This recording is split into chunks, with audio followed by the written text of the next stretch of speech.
일은 잘하는데 같이 일하긴 좀 힘들어. 이 말 누군가에게 들은 적 있나요? 아니면 본인은 억울하게 평가받은 적 있나요?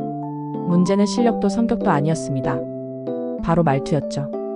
말투는 단순한 소통 방식이 아닙니다. 사람을 설득하고 신뢰를 쌓고 관계를 유지하는 인생 전략입니다. 오늘은 말투 하나가 왜 내 인생의 방향을 바꾸는지 심리학과 실전 언어 훈련을 통해 깊이 들여다봅니다. 사람은 본능적으로 자신을 공격하는 말에 방어적으로 반응합니다. 그래서 말투 하나로 아무 일도 아닌 대화가 갈등으로 번지곤 하죠. 예를 들어 회의 중 누군가 실수를 했을 때 말하고 싶은 말은 이럴 수 있어요.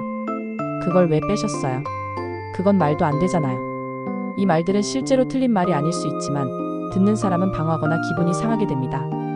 말의 내용이 아닌 형태 때문에요. 이럴 땐 말솜씨보다 정지력이 필요합니다. 감정이 올라올 때 속으로 하나, 둘, 셋을 세어보세요. 이 3초가 감정의 뇌인 편도체를 진정시키고 이성의 뇌인 전두엽이 개입할 틈을 줍니다. 그리고 질문형 말투로 바꿔보는 겁니다. 그걸 왜 빼셨어요? 대신 이 부분은 혹시 빠진 걸까요? 아니면 일부러 제외하신 걸까요? 처럼 말이죠. 그건 아닌 것 같은데요 보다는 혹시 이런 관점도 있을 수 있을까요? 이렇게 추궁해서 확인으로 바꾸면 대화의 온도는 확연히 달라집니다. 그리고 중요한 건 이 3초의 멈춤이 감정을 없애는 게 아니라 더 좋은 선택지를 줄 수 있다는 겁니다. 많은 사람들이 예의와 애매함을 착각합니다. 예의 바르려다 보니 결국 애매하게 말하는 사람이 되죠. 예를 들어 누군가가 부담스러운 부탁을 했을 때 시간 될지 잘 모르겠어요. 이렇게 말하면 상대는 기다리게 되고 나는 더 불편해집니다. 정확한 말은 이렇습니다.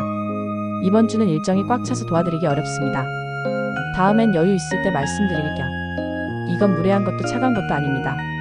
명확하게 거절할수록 관계는 오히려 더 건강해집니다. 심리학에서는 이런 말하기 방식을 자기 주장형 말투, 즉 어스티브 커뮤니케이션이라고 부릅니다. 자기 입장을 부드럽게 표현하지만 책임감 있고 명확하게 전달하는 스타일이죠. 그리고 이건 훈련할 수 있습니다. 입장을 분명히 한 뒤 대안을 덧붙이는 겁니다. 지금은 좀 곤란해요 보다는 오늘은 어렵지만 목요일 오전엔 도와드릴 수 있어요. 말투를 바꾸는 건 단순히 말을 돌려하는 게 아닙니다. 나는 당신을 존중하지만 나 자신도 지키고 싶다는 메시지를 담는 겁니다. 첫인상은 7초 안에 결정된다고 합니다. 그리고 그 첫인상 중 가장 강한 건 말의 내용이 아니라 말의 느낌입니다. 미국 하버드 협상 프로젝트에서는 침착하고 단정한 말투를 사용하는 사람일수록 협상에서 상대에게 더 신뢰를 받았다고 합니다. 반대로 말은 그럴듯해도 말투가 조급하거나 방어적이면 설득력을 잃죠. 예를 들어 같은 반대 의견이라도 그건 좀 아니죠.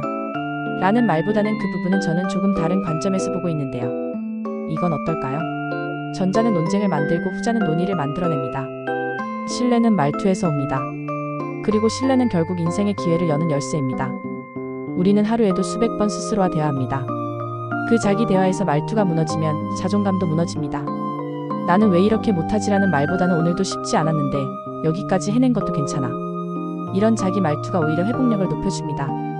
이건 단순한 기분 전환이 아니라 뇌구조를 바꾸는 작업입니다. 심리학자 엘버트 반두라가 말한 자기 효능감은 바로 이런 자기 대화에서 시작됩니다. 내가 나에게 따뜻하고 단호한 말투를 쓸 수 있어야 남에게도 존중을 베풀고 경계를 지킬 수 있습니다. 말투는 밖으로 나가는 것 이전에 내면의 거울입니다. 말투는 타고나는 게 아니라 익숙해진 패턴입니다. 그리고 패턴은 훈련으로 얼마든지 바꿀 수 있습니다. 첫 번째 훈련, 나의 말투 녹음하기. 회의, 통화, 피드백, 대화 등을 녹음해서 들어보세요. 대부분은 스스로 말투가 얼마나 공격적 혹은 애매한지 인식하지 못합니다. 두 번째 훈련, 같은 말 다른 말투로 써보기. 지금 그 얘기를 왜 하세요? 대신 이 얘긴 다음에 나눠도 괜찮을까요? 그건 제가 아니라고 몇 번이나 말씀드렸잖아요. 대신 그 부분은 제가 아닌 걸로 다시 한번 확인 부탁드립니다. 이렇게 말투를 바꾸는 연습을 해보세요. 세 번째 훈련, 매일 한 문장 연습하기. 오늘은 이건 제 생각인데요 라는 말로 의견 시작하기. 누가 무례하게 말할 때는 그 말은 조금 불편하게 들렸어요 라고 말하는 연습하기. 이런 하루 한 문장 훈련은 말투의 패턴을 점진적으로 바꿔줍니다. 결국 말투는 태도보다 먼저 들립니다. 사람들은 당신이 무엇을 말했는지보다 어떻게 말했는지를 더 오래 기억합니다. 바꾸고 싶은 관계가 있나요? 얻고 싶은 기회가 있나요? 그렇다면 바꾸려 하지 말고 말투부터 바꿔보세요. 가장 작은 변화가 가장 큰 차이를 만듭니다. 태도가 아닌 말투가 당신의 인생을 바꿉니다. 이 영상이 도움이 되셨다면 구독과 좋아요 부탁드립니다. 짧고 강한 인사이트, 오늘도 당신의 삶을 성장시키는 여기는 한 줄 인사이트였습니다.